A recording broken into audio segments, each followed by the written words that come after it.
going to speak about the Middle East and the Arab world, that we've seen that this whole evidence-based the training and nutrition, according to science, is just kind of like growing and becoming something new, and people are actually liking it. So I wanted to start my first question with, like, what does it exactly mean? So we can explain it briefly to the audience. Someone who doesn't know anything about science or has like a basic understanding of science, what does it mean to be an evidence-based practitioner? Evidence-based fitness practice is closely related to evidence-based medicine. Okay. And in a lot of other fields, it has similar names. And very roughly put, it just comes down to being rational, to being very reasonable. So as a business consultant, we used to talk about being data-driven. And in other fields, it's called science-based or scientific, simply. Yeah. It's a rational, objective way to think about the world, to investigate what the truth of things is, and to base that on facts. Okay. So it's essentially the scientific method, a way of thinking, and using that, implementing that in a practical manner for fitness topics. Yes. So it requires you to think about things in a very logical, factual manner, and to support everything you say with concrete arguments and preferably data. Because, for example, a common theme now, the effect of the lockdowns on coronavirus death rates. Yeah. We can think, okay, well, of course, a lockdown will result in lower death rates. It's going to reduce the transmission because there's less interaction between people. Yeah. But we can also investigate this scientifically and collect data and actually see whether that is true. So the same is true in fitness. Sometimes it's very easy to think this way. If you just think, well, what's better, higher or lower volume? Then there's no readily intuitive answer. So it's relatively easy for humans to think about it in an evidence-based manner. We want to see, well, we want to test it. We want to do an experiment and compare one group of people doing volume X and one group of people doing volume Y. And then we just see which is better. Yeah.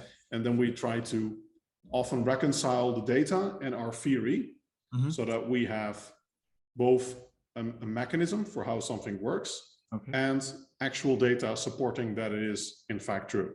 Yeah. And these things you have to balance out, because sometimes we have a lot of data, but we don't know why things work the way they do.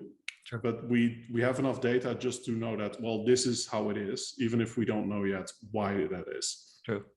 And other times, it may be that, and I think what's very common, that we have a theoretical model, like with the lockdowns, and it's so plausible, so intuitive, that it's very difficult for most people to even think of it in an evidence-based manner, to ask the question, okay, but what are the facts?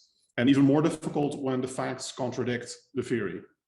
Exactly. And we see that a lot with bro science. Many bro science theories in fitness, they are very plausible. They're usually very simple. They never have I don't knows or caveats or buts.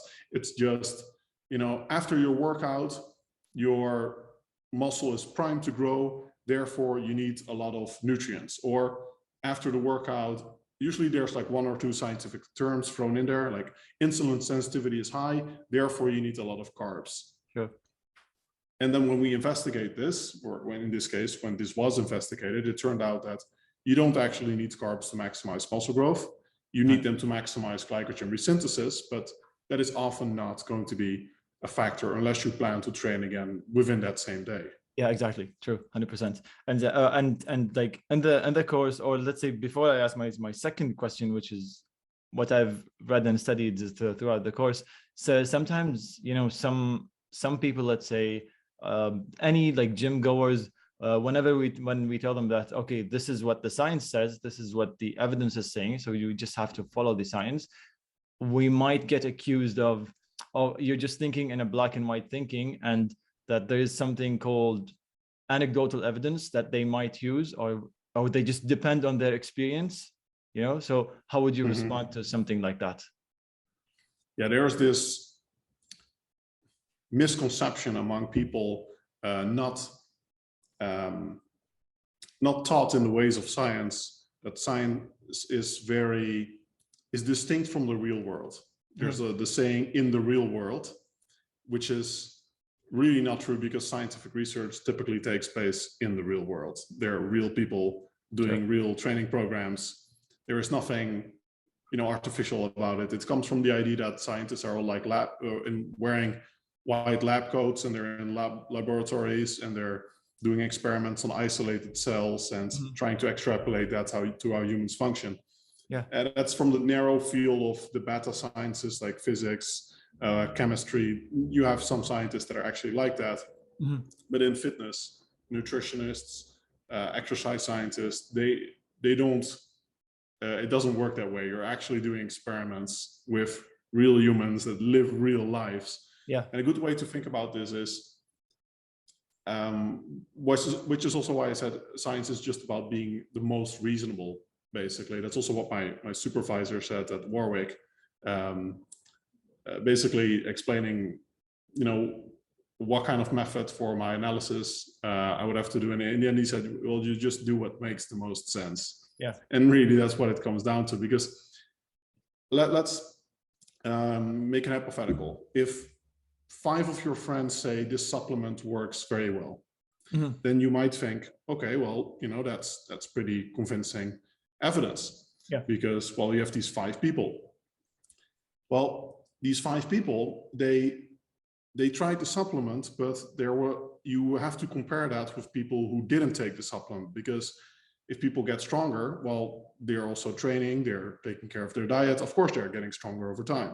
Just like with injuries, if you're taking collagen supplements after you got injured and you recover, that doesn't mean the supplement worked, because you're expected to recover, right?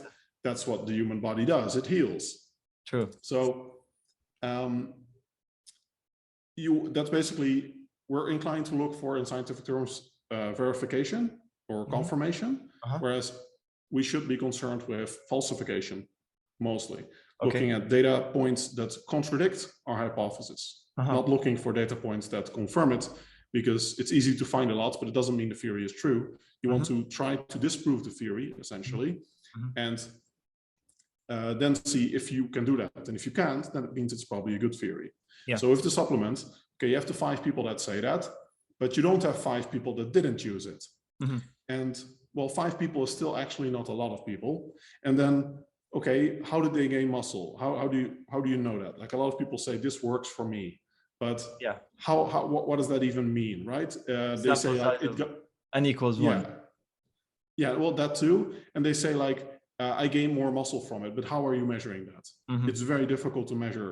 Like, did you go into an MRI scanner? Yeah, probably not, right?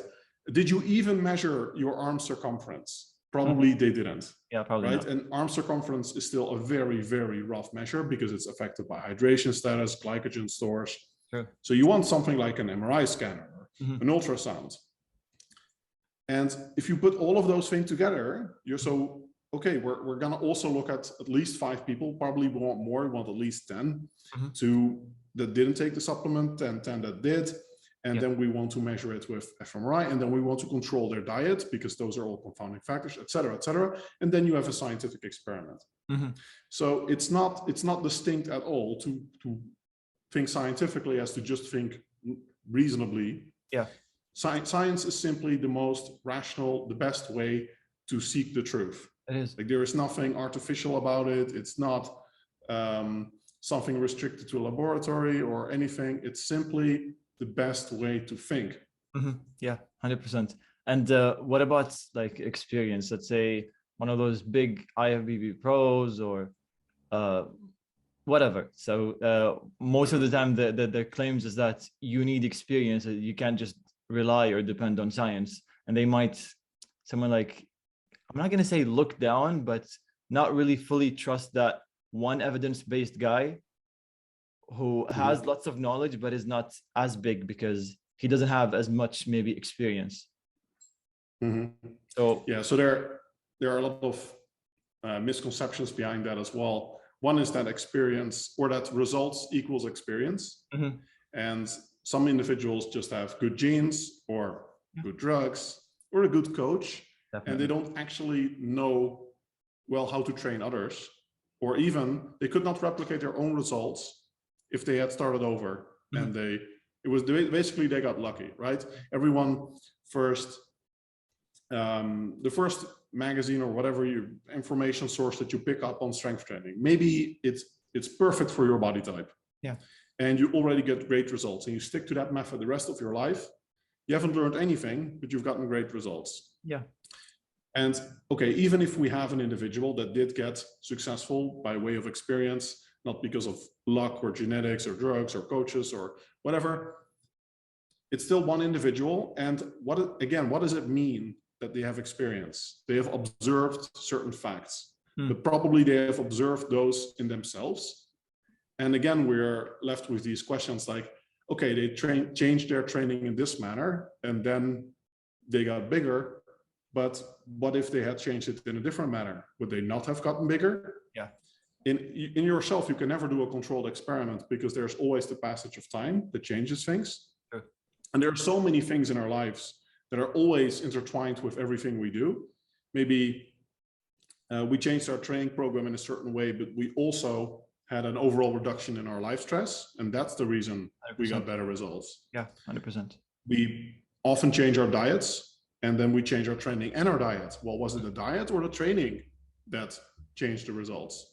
So there is just a distinct limit to how much you can learn from experience.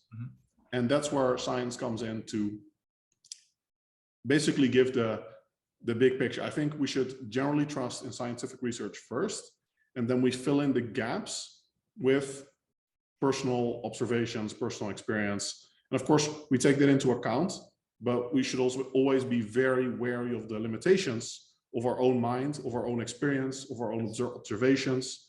I mean, human memory is flawed in many ways. That's like eyewitness testimony. There's a whole realm of scientific research showing the many ways that people are misremember things or romanticize the past or have systematic biases in our thoughts. So we should always be very wary of these things. Now, I do think that there are a few areas in which experience can actually be more beneficial than science at this point in time because of the limitations of the scientific research. And that is specifically injury management. I think someone that's just gotten a whole lot of injuries and learned to deal with them very well may actually be better suited overall than someone that is never trained him or herself in their life, but has read a lot of scientific research. Yes. Because in this field, a lot of the physiotherapy research and the like is on untrained individuals. And there is a big gap between overuse injuries from serious strength trainees and the type of injuries that sedentary people usually get. So you have to have some practical experience to interpret the research and to implement things practically. And the second area is diet adherence, where I think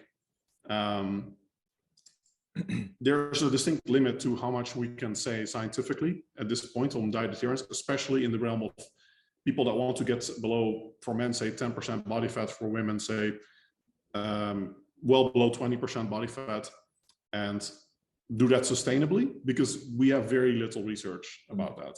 Like, most research is on overweight or obese individuals that are put on programs they did not choose. And then we see how long they last, basically. And that's very different from people doing something out of their own volition and taking things overall a lot more seriously, and not just planning for the course of a couple of weeks, but actually looking for the months, years, decades ahead. So long story short, there are a few areas where I think practical experience is very valuable, but we should always be very mindful of the many limitations that our own experiences have. And scientific research is generally a far superior source of knowledge when it is available for a certain question. All right. That's great. And there's actually one more interesting topic that I think it was the first thing you learn as you enter the Menno Henselmans CPT course. It's the Bayesian way of thinking. So I think that this is very interesting. I've done industrial and management systems engineering. So I was kind of familiar with most of the topics regarding probability, statistics, and all of that. But I would like you to shed some light on that, the Bayesian way of thinking, because I really thought that this is a very interesting topic. Mm-hmm. Yeah, I originally founded my brand Bayesian Bodybuilding. I since switched to personal branding. Yeah, I since switched to personal branding because of problems with the name. People couldn't pronounce it. People thought it was a country, and bodybuilding had negative associations. But the Bayesian method is something that I learned a lot about in my education. Mm-hmm. And a Bayesian is essentially a rational person. In economics, we often talk about Bayesian agents or Bayesians, and they're just rational individuals. Mm-hmm. And there is specific research on actually Bayesian methods from the statistician Bayes. But most people don't need to be very familiar with the exact mathematics of it, but they do specify how to come up with reasonable answers to certain statistical problems. Yes. It all comes down to the idea that the Bayesian method is prescribes that what we do is when there is new data, when we have new information, it specifies how to update our belief based on these new data. So it means that we have a certain model in the world of how things work. We have a certain idea of what the optimal training volume is, how much protein we need. Yeah. And that is grounded in the facts that we currently have and observations we've currently made. And then when new information comes in, it updates things. So for example, if 1 or 2 new studies come out in a year about training volume, then I may update the calculator in my PT course that calculates optimal training volume for individuals based on their sex, stress level, etc. Yeah. And it's continuously evolving. And I think that is also a very important principle of scientific and Bayesian thinking, is that we're always revising our thoughts based on the latest evidence. So that does not mean that we are flip-flopping in every direction with new information. That if that's the case, then your beliefs may have not been very well grounded in evidence in the first place, because usually the truth comes out in pieces of a puzzle, right? It's not like you think you go from A to B to A again to B. Yeah. It's normally more like you gravitate. We think the optimal volume is say 10 to 20 sets, and then we gravitate towards a more narrow range, and then we learn for whom it's 10 and for whom it's 20. Yes. It's not like we think it's 10, then we think it's 50. Yeah. Oh no, it turns out it's actually 0. Yeah. Exactly. Right. It doesn't work that way. So, but what most people don't do is update their beliefs. So it's very human to get stuck in certain beliefs, to think that we figured it out, and even see it as an affront to our integrity and to our knowledge to change those beliefs. Yeah. Because we're supposed to know, we knew all along, and I've said this all the time. But actually, it's much more rational, much more reasonable to update your belief, because there was information that you did not have before. And not a single PT course goes by that I don't update a few things, at least somewhat. Yeah. Because there's new information. I remember that. I actually took your course twice. I took it first at 2018, and then I took it back again in 2021. And there was some differences, some new updated information, which is great. And I'm planning to actually do that. Like every couple of years, I'm going to actually rejoin the course, because I always want that new information, the updated information, which is good, to be honest. Right. Yeah, I think that's very good. Some certifications even force people to redo it, but that's more a financial decision, I think. Yeah. Now, we encourage it and give discounts, but other than that, it's just when you are certified, it says a certain date, and then people can judge for themselves whether that is outdated. Because certain things, they don't change much, right? Like as you saw, the biochemistry modules, basics of how the human body works. It's not like these things. Yeah, they stayed the same almost. Yeah. Change. Yeah. Exactly. Not much change. Yeah. It's in the details, specific sections.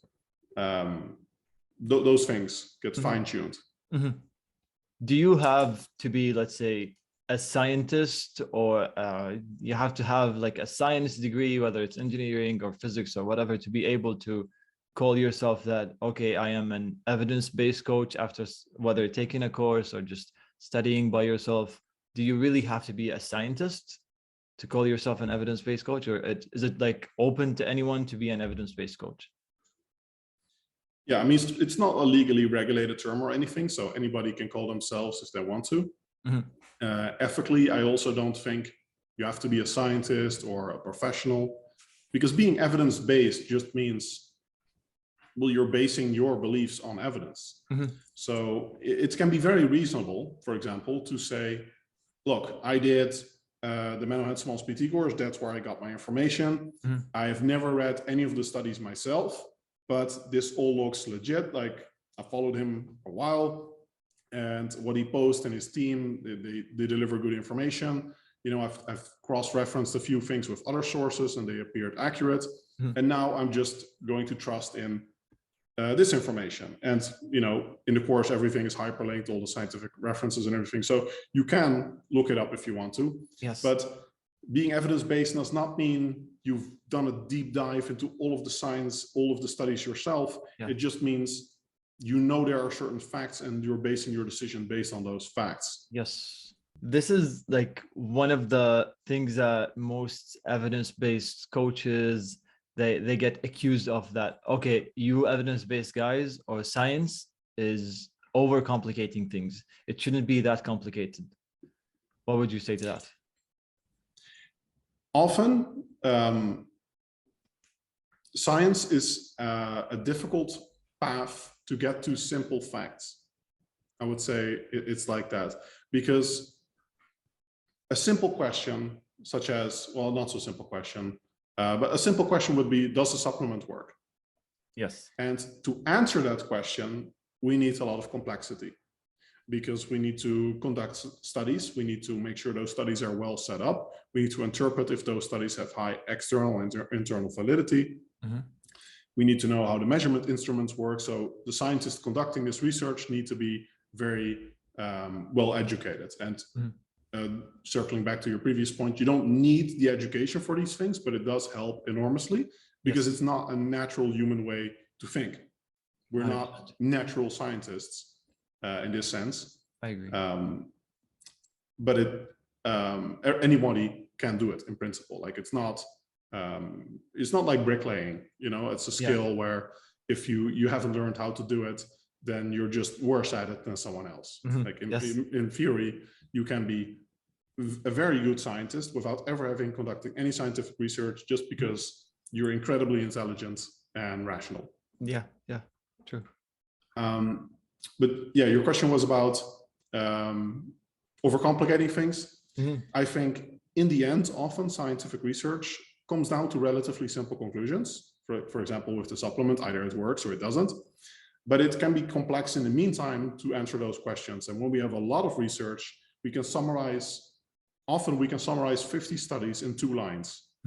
But to get to that simple, parsimonious conclusion, it takes a lot of complexity. So I think it was Einstein or someone who said that true expertise, like truly understanding something, gives you the ability to condense something down to make it very simple. Yes. I think. And there are a lot of people that they write scientific articles or evidence-based articles, and they're still, often you see that they're in the beginner stages, and they have a bit of a pompous way about it. And a big part of the way they write is to appear intelligent. Exactly. Yes.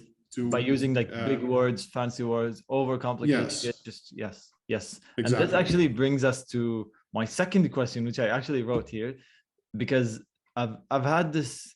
It wasn't even an argument, but I've once written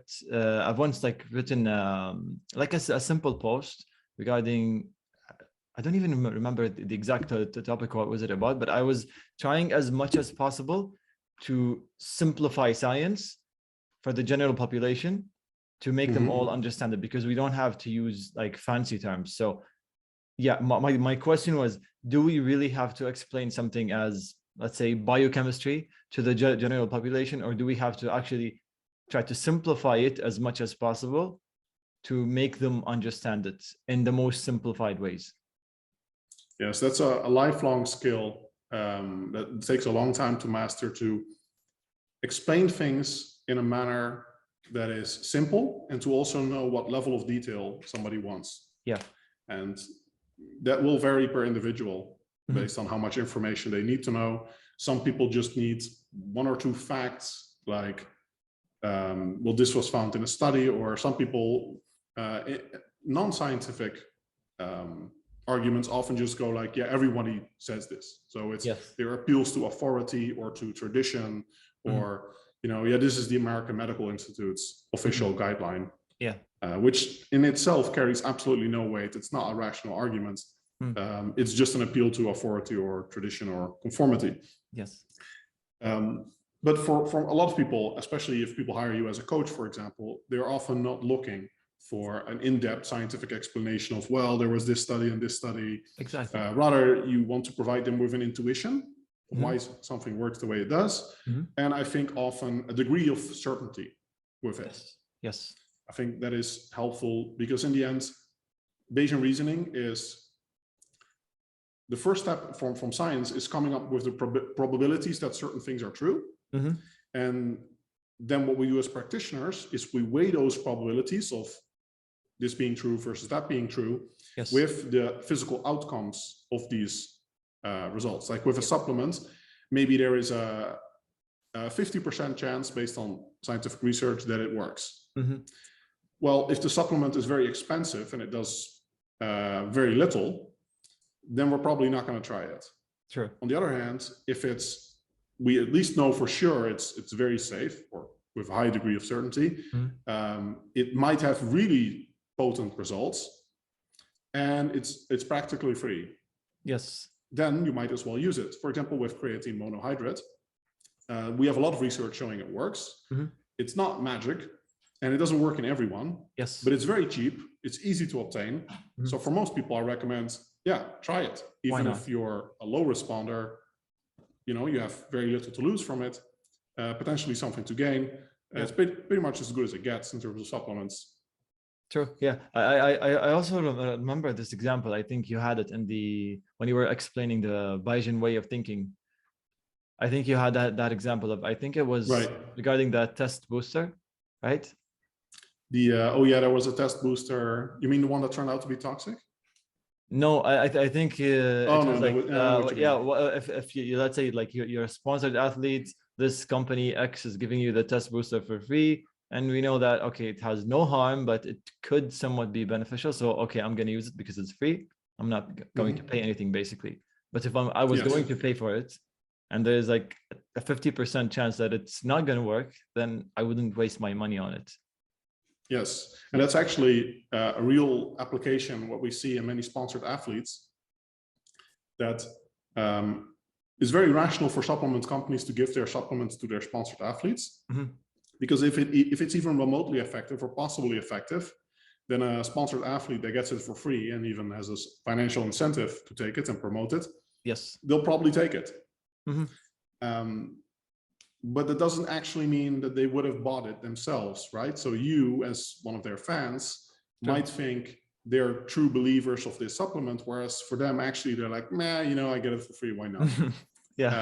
But they would not have actually bought it themselves if they had to pay for it. Yes. I think some degree of simplification is absolutely inherent to being a practitioner, because by definition, people pay you to digest the information and prescribe them certain the training program, etc. Right? Yes. If they were the types of individuals that wanted to scour every study themselves and do all the research and then come up with their own conclusions, they would not have hired you.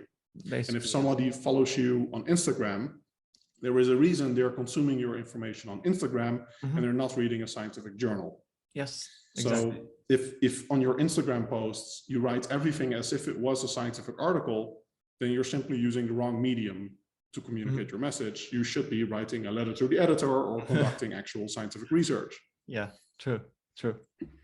This is regarding that the whole, you know, the evidence-based coaches or the science guys, they don't train hard, they don't know how to train.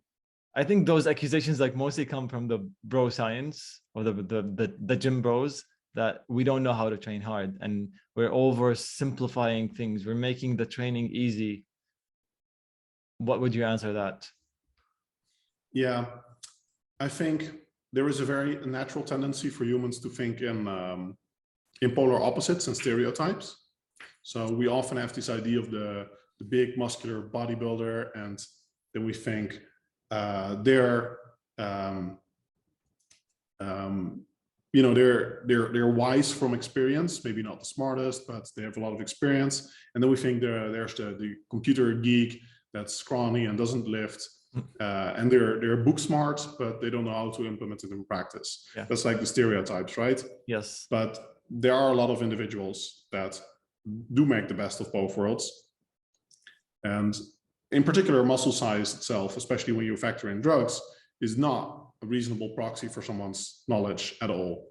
There are like genetic factors, drug-related factors. There are so many factors that go into this. So a funny story about this: we had this kid in where I can't say the university because people may identify him, but we had this kid that I studied with, and he was weird. Like, he was a weird kid. Okay. And glasses, like scrawny build, basically like no social media present, didn't really have friends, and everyone for some reason assumed he was really smart. Okay. Like, just because of that, right? We think, okay, exactly, awkward social kid, but at a good university. I mean, that's a proxy, but they just felt like, okay, nerdy, awkward kid must be super smart. Yeah. Turns out, no, not at all. Oh, wow. Right. That's shocking. Yeah. So we think of these things as it's just a flaw in our human thinking. Yes. And it's the same with this information about the jack guy versus the nerd. And now evidence-based fitness is a somewhat newer field. And I do think that there is some discrepancy between, especially at pro-level athletes and scientists, because like, if you can become something like a lawyer or a medical professional, probably you're not going to be a professional bodybuilder. Yes. So you just get paid a lot more, like the career is better, you don't have to take drugs, etc. So it's overall, for most people, a better career prospect. So I think there is some inherent trade-off, especially at the elite level. Like, are you going to become, are you going to dedicate your life to basketball, become a professional athlete? In the US, maybe, but especially in Europe, if you can become a doctor, a lawyer, consultant, or whatever, or a good football player, you're definitely not going to choose to become a football player. Yeah, yeah. Because the career path simply doesn't have, the same allure, not to mention the longevity. Yes. So there is definitely some inherent trade-off, but overall, just disregarding something because of someone's physique or because they're into science in the first place is just very, very short-sighted. Yeah, I agree. All right, just I think we're going to wrap this up by one last question. It has nothing to do with evidence-based anything, just I want people to get to know you more. I've heard in a previous podcast, I don't even remember exactly, I think it was Steve Hall, maybe, I'm not sure, that you are a very minimalistic person. You basically live in a different country every few months. So you wanted to share more about this? Yeah, sure. I'm a digital nomad. Literally all of my life belongings fit into 2 suitcases. Okay. So, and I travel with my fiance across the world. She also works online, so we can do this. We are both consultants first, working in office jobs, but we quit that to do something we're more passionate about, and fortunately that turned out very well. A long time ago now. Yeah, so we live this way, and now with the pandemic, it's very difficult. Yes. We spent most of last year between Brazil and Mexico, and normally we're in many more countries. And depending on where I have public speaking engagements, like Hong Kong, New York, typically I make sure I go there or I stay there for some period, especially if it's like Australia or something. Well, it doesn't look like that's going to happen anytime soon. Yeah. But if I have public speaking engagements there, I typically stay there for a while. I just live there for a period. Yes. Because I know that for some of my colleagues in fitness, when they're at conferences and they come from the US, the jet lag is so bad that their schedules are essentially reversed. So they also stick to the reverse schedules because it's not worth upsetting your schedule over a week. A good guideline is that it takes, when you go east, it takes 1 day for every hour of jet lag. Okay. So if you have a 12-hour offset, it's almost 2 weeks before your jet lag's gone. Okay. And by that time you're going back home, so then you have another 2 weeks of jet lag. Yeah. Which is not feasible at all. So for especially long-term travel, I think slow traveling, as it's called in nomad circles, is much more pleasant way to travel. This is actually interesting. The whole point you mentioned regarding the jet lag and if you're going east, you need an hour, you said? Yeah, west it's about half an hour, east it's an hour. This is very interesting. And is it true that you travel with, you have, I think like you mentioned that you have a blender in your suitcase? Yep, there's like there are a few things that are so useful, like always, and are often difficult to get in high quality. That a blender is one of those. Okay. So we have like very little stuff, but it actually includes a blender, which is funny, right? You would think. Yeah. The first years we traveled without one, and at some point we came to the conclusion we always need a blender, and we've had many cases where we have a crappy one and it couldn't chop up nuts or it broke down. Okay. You know, it wasn't powerful enough. With the problems with the electricity, and yeah, just a blender is not that big. It's not that heavy. Okay. So it's actually super useful. Airbnbs often don't have one. Yeah. Because I live mostly in Airbnbs. Okay. So yeah, it's actually funny what you find out as a nomad, what kind of things you do really need and what kind of things you can actually do without very well. Yeah. I think a really good rule of thumb is, if people want to be more minimalist, is to don't think of how much you could use something, but just think objectively, how much have you used this in the past 2 weeks? Yes, yes. And if the answer is no, you can probably get rid of it. Live without it, basically, yeah. Yes. Yeah. I mean, I have, for example, as one rare exception, I have a folder of important documents with tax information, transcripts from my universities, that kind of stuff, and I leave it with my parents in the Netherlands. Other than that, if you haven't used it recently, there's a very good chance you're not going to need it in the future anymore either. Yeah.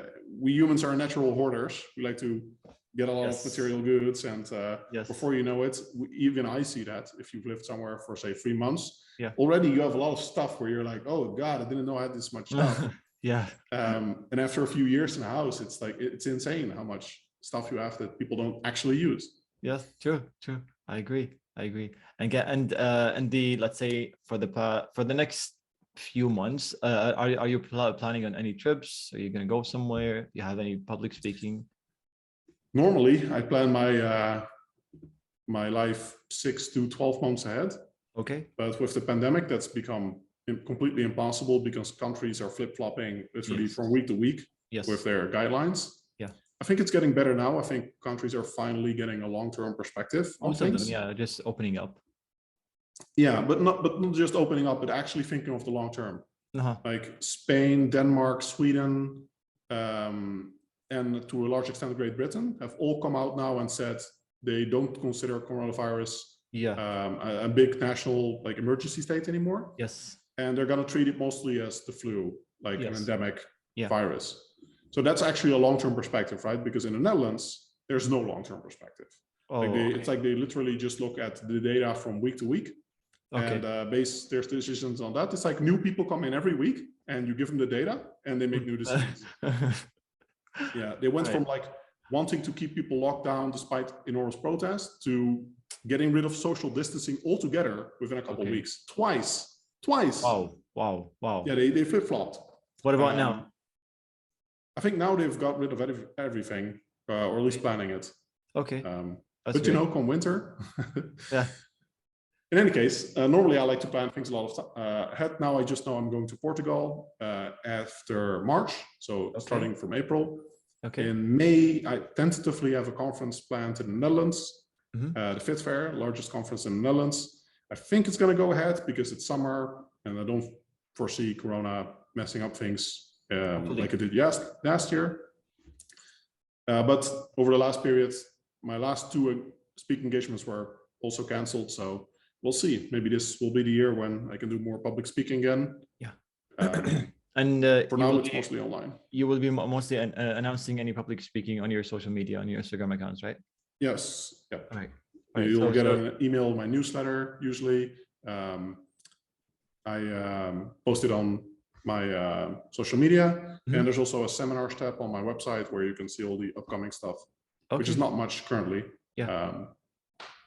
But a few things are on the horizon. That's amazing. That's amazing. What about, let's say, on June, July? Are you going to be in a specific country? Or are you going to stay at Sao Paulo? No idea. No idea, huh? No, I'll probably stay in Europe the summer. Yeah. I think that's the plan. Yeah. Hopefully, because I'm actually planning on if you plan to do any public speaking, because I remember in the 2018 when I took the course, there was this thing where at the end of the course where we all can come to the Netherlands and meet up and all that, but unfortunately I couldn't do that. So I'm hoping that maybe one day maybe actually if you're going to do something this year on May, June, July in the summer, I'm going to book a flight to come and meet you maybe in person, maybe shoot a YouTube video, introduce more the Arab world and the Middle East and about you, your training methods and all. Yeah, that would be great. That'd be great if you can do that. Yeah, I'm actually thinking about something like that because the last few courses with the pandemic have not had a meetup. Normally, indeed, every of my PT courses has a meetup where we come together, usually in Amsterdam because it's very well connected. And we have sushi together. I give a seminar, I do a workshop, and we just hang out. Yeah. But yeah, now that's difficult. So we'll see if we can do that again this year. Hopefully. I'll make sure to be there this time. Definitely. Right, nice. All right. Nice meeting you. Thank you so much for your time, Menno. Likewise, my pleasure. Yeah, thank you so much again. Hopefully we can do this maybe with another different topic in the near future again. Sure. Thank you so much. Thank you, Menno. Goodbye.